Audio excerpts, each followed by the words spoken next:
뮤직교회 교과연구 시간에 오신 성도님들을 주님의 이름으로 환영합니다. 다 함께 오늘 목요일 교과연구를 기도로서 시작하겠습니다. 사랑과 은혜가 풍성하신 하나님 아버지, 오늘 이 귀한 시간에 저희를 주님의 말씀 앞에 불러주시니 감사합니다. 저희는 자주 율법을 무겁고 어려운 짐으로 여기며 저희의 부족함 때문에 좌절하곤 합니다.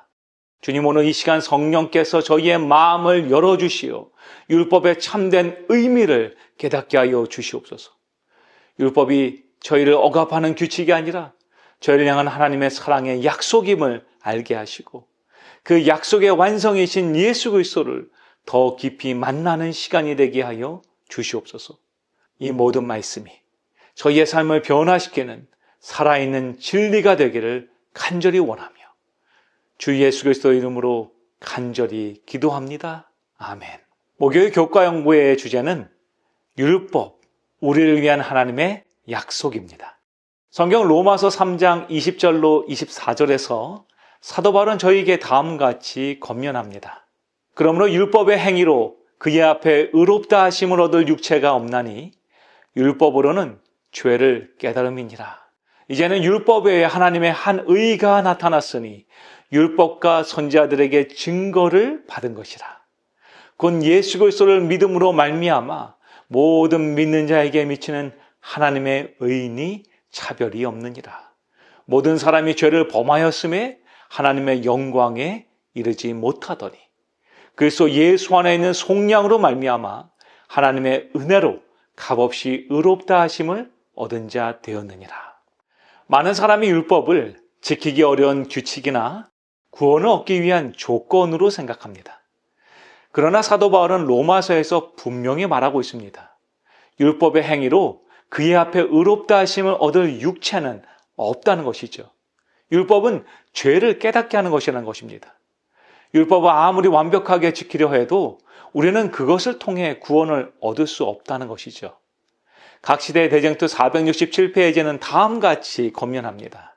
율법이 사람에게 죄를 나타내 보여주기는 하지만 치료해 주지는 못한다. 율법은 순종하는 자에게 생명을 약속하는 반면에 율법을 범하는 것이 죽음임을 선고한다.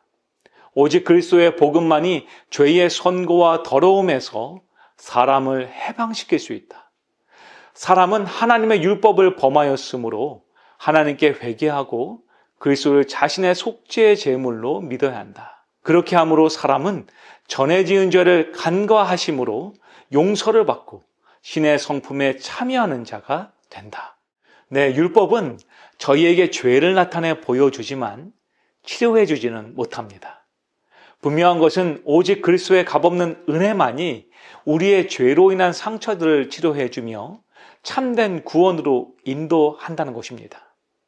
여러분, 그렇다면 율법은 우리의 삶에서 필요 없는 것일까요? 우리가 오직 믿음으로 의롭다 하심을 얻는다면 과연 율법은 쓸모가 없어지는 것인가요? 로마서 3장 31절 사도 바울은 이 중요한 질문에 대한 답을 이렇게 합니다. 그런지 우리가 믿음으로 말미암아 율법을 파기하느냐? 그럴 수 없느니라. 도리어 율법을 굳게 세우느니라. 여기서 파기하다로 번역된 그리스어 카타르게오는 무효화하다, 폐지하다라는 뜻입니다. 바울은 우리가 믿음으로 구원받는다고 해서 율법이 폐지되는 것이 절대 아니라고 단언해서 말하고 있습니다. 오히려 믿음은 율법을 굳게 세운다라고 그는 선포하고 있죠. 이것은 어떻게 가능할까요? 믿음은 율법이 본래 가진 목적을 온전히 성취하게 해주는 것입니다. 율법은 우리가 죄인임을 깨닫게 하여 그리스도께로 인도합니다. 그리고 그리스도를 믿는 믿음은 율법이 가리키는 바로 그분과 우리를 연결시켜 주는 것이죠. 따라서 믿음은 율법을 파기하는 것이 아니라 율법의 참된 의미를 완성하고 우리에게 확증시켜 주는 것입니다. 믿음으로 말미암아 우리는 율법을 완벽하게 지켜야 한다는 부담에서 해방되고 대신 율법이 약속하는 하나님의 은혜와 구원을 누리고 얻게 되는 것입니다. 그렇다면 우리는 율법을 어떻게 대해야 할까요? 이 질문에 대해 사도 바울은 고린도 전서와 갈라디아서에서 명확한 원칙을 제시합니다. 고린도전서 7장 19절은 이렇게 말합니다. 할례 받는 것도 아무것도 아니요 할례 받지 아니하는 것도 아무것도 아니로되 오직 하나님의 계명을 지킬 따름이니라. 그리고 갈라디아서 5장 6절은 비슷한 맥락에서 이렇게 말합니다. 그리스도 예수 안에서는 할례나 무할례나 효력이 없으되 사랑으로서 역사하는 믿음뿐이니라. 이 두 구절은 표면적으로 보면 상반되는 것처럼 보일 수 있습니다. 하나님의 계명을 지킬 따름이라는 말과 할례나 무할례나 효력이 없다라는 말이 충돌하는 것처럼 보이기 때문입니다. 그러나 여기서 우리는 바울이 강조하는 핵심을 발견해야 합니다. 바울이 말하는 할례나 무할례는 율법의 의식적, 외형적 행위를 대표합니다. 그는 유대교의 상징인 할례를 지켰으나 안 지켰으나 구원에 아무런 효력이 없다라고 강조한 것이죠.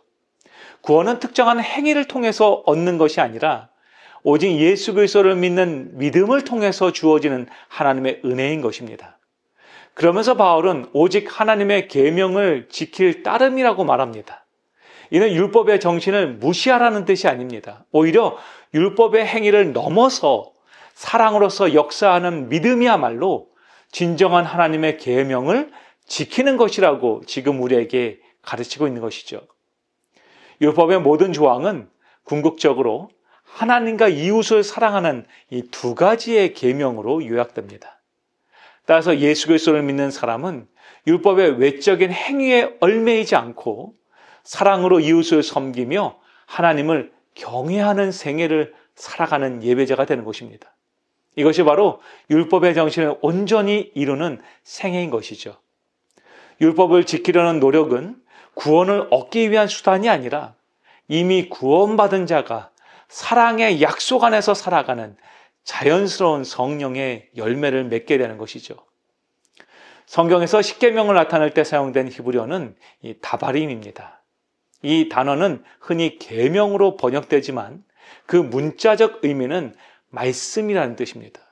그리고 이 말씀 다바르라는 단어는 약속이라는 의미 역시 포함하고 있는 것이죠.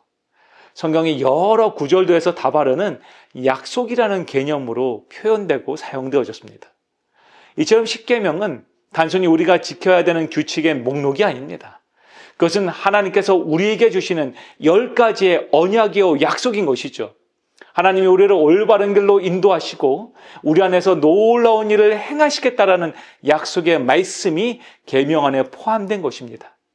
우리는 약속에 순종함으로 그분의 선한 인도하심을 따르게 되는 것입니다. 율법의 언약적인 성격은 이스라엘 백성과 신의 산의 메시지인 하나님의 이 10가지의 약속, 언약 가운데서 명확히 드러난 것이죠. 출애굽기 19장 5절부터 6절에서 하나님은 이렇게 말씀하십니다. 세계가 다 내게 속하였나니 너희가 내 말을 잘 듣고 내 언약을 지키면 너희는 열국 중에서 내 소유가 되겠고 너희가 내게 대하여 제사장 나라가 되며 거룩한 백성이 되리라. 이 말씀, 이 언약은 하나님의 율법이 하나님의 백성이 될 조건이 아니라 하나님과 백성 사이에 특별한 관계를 맺는 언약임을 보여줍니다. 율법은 그 관계 속에서 하나님이 주시는 축복의 약속이며 그 약속을 누리기 위한 사랑의 지침인 것입니다. 로마서 10장 4절은 이렇게 말합니다. 그리스도는 모든 믿는 자에게 의를 이루기 위하여 율법의 마침이 되시느니라. 우리는 흔히 이 구절을 오해하여 예수님이 오셨으니 이제 율법은 폐지되었다라고 생각하는 경우가 많습니다. 그러나 여기서 마침으로 번역된 그리스어 텔로스는 이 종료를 의미하는 것이 아니라 이 목적을 의미합니다. 바울은 그리스도께서 율법의 목적이시라고 설명하고 있는 것입니다. 율법은 그 자체로 구원의 수단이 될 수 없으며 오히려 우리를 죄인임을 깨닫게 하여 결국 예수께로 인도하는 이 목적이요 나침판 역할을 하는 것입니다. 율법은 우리가 얼마나 부족하고 죄에 오염된 존재인지를 보여줍니다. 오직 예수님만이 우리의 구원자가 되실 수 있음을 우리에게 깨닫게 해주는 것이죠. 결국 율법의 최종 목표는 바로 예수 그리스도라고 설명하고 있는 것입니다. 사랑하는 미주교회 성도분이시여, 오늘 저희는 하나님께서 우리에게 주신 이 율법의 목적을 발견하였습니다. 바로 그 율법의 목적이요, 이정표는 예수님이라는 것입니다. 우리 모두가 하나님의 말씀을 깨달아 알므로 말미암아서 우리에게 주어진 귀한 약속, 예수님께서 우리에게 허락하신 참된 구원의 약속을 소유하는 저와 여러분 되길 간절히 소망합니다. 오늘 우리 주님께서는 그 언약을 지키길 원하십니다. 우리가 하나님의 말씀 가운데 나아가 그 말씀을 붙잡고 예수 그리스도의 믿음을 소유하게 될 때에 하나님의 계명과 예수 믿음을 지키는 자들에게 주어지는 놀라운 구원의 약속이 오늘 여러분에게 주어졌음을 우리 모두 믿게 되길 소망합니다. 우리가 그 믿음을 갖고 나아가는 저와 여러분에게 소망하며 오늘 교과 연구를 마치겠습니다. 우리 함께 기도로서 오늘 교과 연구를 마치겠습니다. 사랑의 아버지 하나님, 오늘 저희에게 귀한 언약의 말씀 주시니 감사합니다. 하나님께서 저희에게 주신 이 하나님의 계명들은 저희에게 주신 하나님의 약속임을 확신합니다. 주님이시여, 저희가 그 약속 가운데 거하시는 예수님을 바라보고 붙잡음으로 말미암아서 믿음 가운데 나아갈 때 우리의 생애가 하나님께로 한 걸음 더 가까이 나아가는 믿음의 생애 될 수 있도록 우리 모두를 축복하여 주시옵소서. 아버지, 세상의 사람들 하나님의 율법이 폐지되었다라고, 더 이상 그것은 필요 없는 법이라고 이야기합니다. 그러나 아버지, 성령님께서 오늘 저희에게 귀한 지혜를 주셔서 그것을 깨닫게 하시니 감사합니다.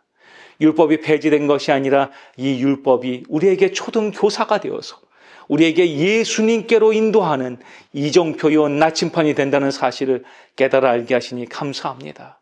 아버지, 이제 이 어두운 땅을 살아갈 때에 저희가 나침판을 바라보면서 올바르게 예수님을 향해서 나아가 예수님께서 거하시는 저 하늘 성전 앞에서 주님과 만나 주님께서 주시는 참된 칭찬을 소유하는 저희 모두가 되게 축복하여 주시옵소서.